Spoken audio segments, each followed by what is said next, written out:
Okay, so really it says determine the slope and displacement, the slope at point B, which is here, and the displacement at E, which is way out here. But I'm going to kind of, like we just talked about, I'm going to change this description to just say, hey, let's just build the conjugate beam for this.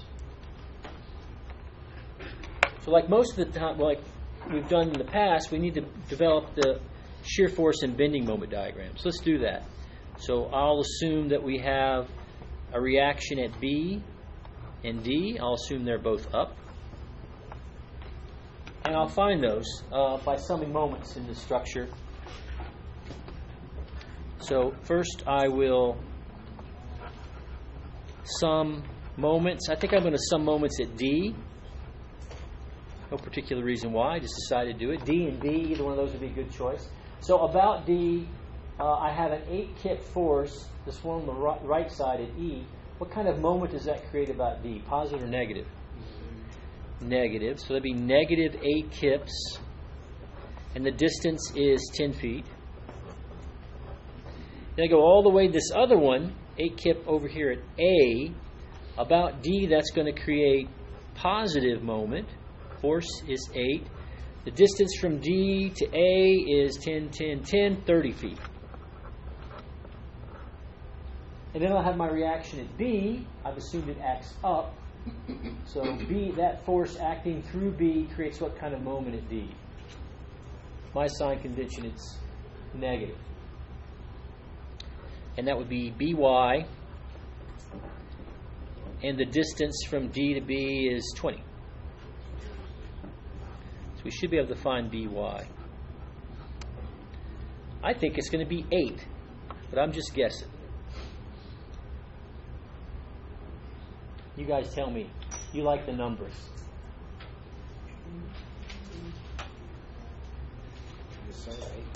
Eight.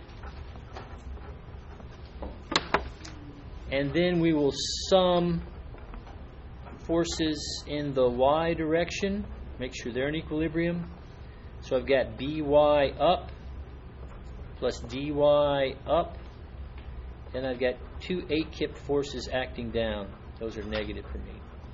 And I guess you can see that Dy will also be 8 kips. And that shouldn't surprise you that much. I mean, I just have 2 8-kip forces. The geometry is pretty symmetric about the center. You'd expect each of the reactions to carry half the load, and they do. All right, so let's draw the shear force and bending moment diagram.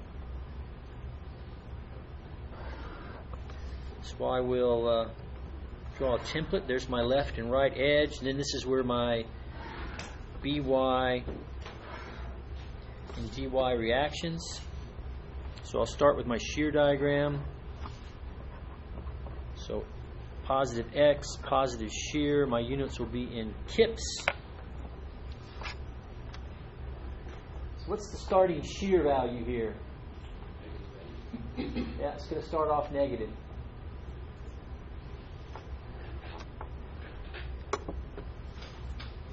So we'll start off at negative 8. The change in shear is equal to the load. There is no change. Of course, the slope is equal to the load. The load is 0, so it comes over here. And then as we hit By, which is up 8, that brings us to 0. And then the change in shear over the middle 20 feet is the load, which is 0, so there's no change. Go back to here. And then we hit Dy, which is up 8, so we go up 8. The change in shear is in the load curve, which is 0, so we must stop at 8. And of course, the slope is the load.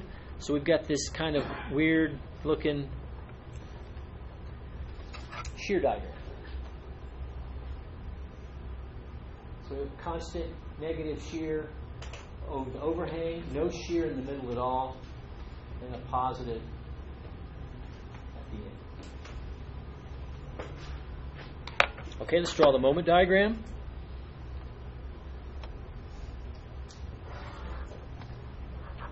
Positive X, positive moment. This will be in kip feet. So what's the moment at the free end? 0. And over at the other free end, 0. So the change in moment over the first 10 feet should be the area of the shear diagram. Rectangular, base 10 feet times height, -8. That gets us to -80.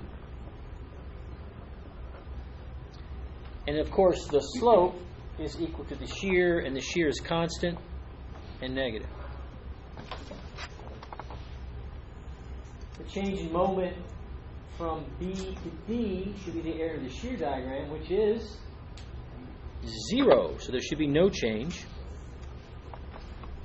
And of course, this slope is equal to the value of the shear, and the shear is 0, so that's horizontal. Then the change in moment over the last 10 feet should be the area under the shear diagram, which is 10 times 8. That's positive 80. So I had a negative change and then a positive change. So -80 plus 80 brings me to 0. Great. And the slope is constant and positive. So there's my moment diagram. So what does the conjugate beam look like?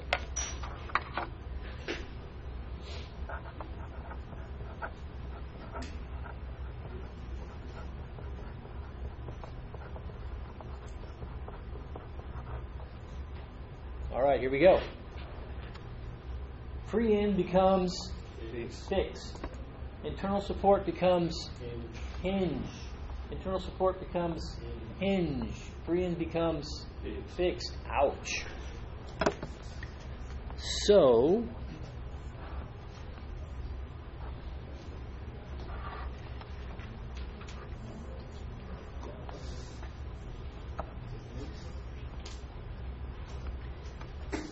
that becomes fixed. B becomes a hinge. D becomes a hinge. E becomes fixed. And onto that, I lump this moment divided by EI. Okay, here's where it gets a little interesting. If you look in the problem description, it tells you that the I value from A to B and from D to E, the two cantilever sections, is 400. But the I in the midpoint is not 400, it's 800. So the I value is not constant across the section. So when I divide this by EI, well, in this section I would have to divide the I that is 400. In this section the I is 800. In this section it's 400. So we got to do some work here. So what I'm going to decide to do is I'm going to create this structure, and it's going to be the moment divided by E, and I'm going to divide it by the I of AB.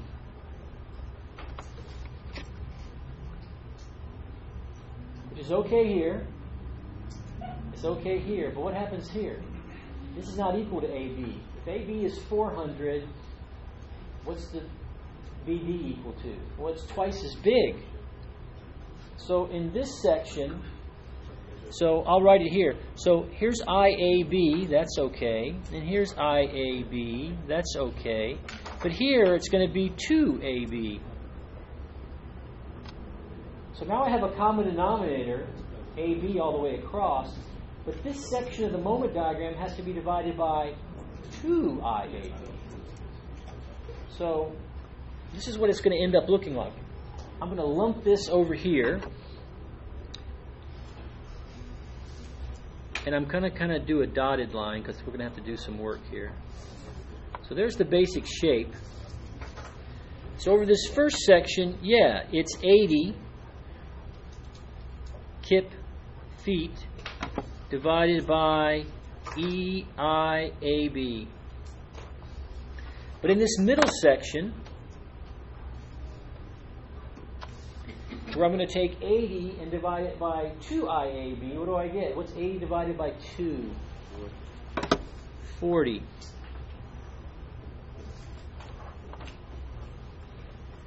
40 kip feet divided by E I, A, B. You see that? This is what kind of moment, positive or negative? Negative. And negative load is up or down? Down.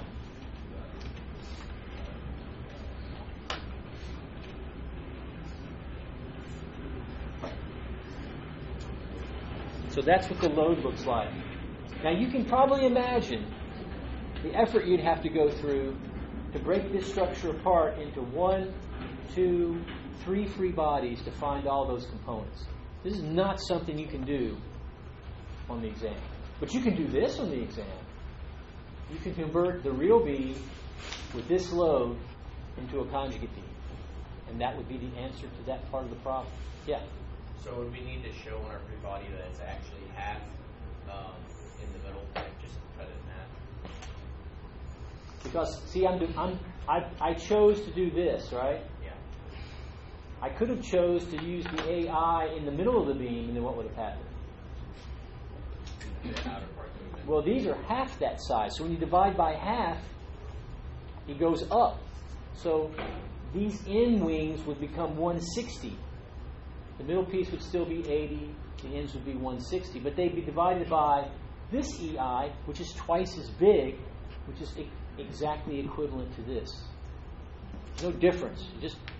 So when I get through with all my work here, I'm only dividing by the I of AB, one value.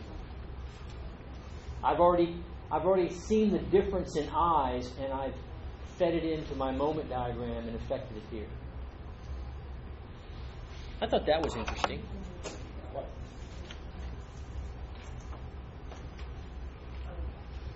Now the way you can handle this in direct integration, remember you're integrating the moment divided by EI. Well, you just have to keep track of the I value in each of your equations. If you have an equation for this section, which you have an I value. You have another equation for this section, you have an I value.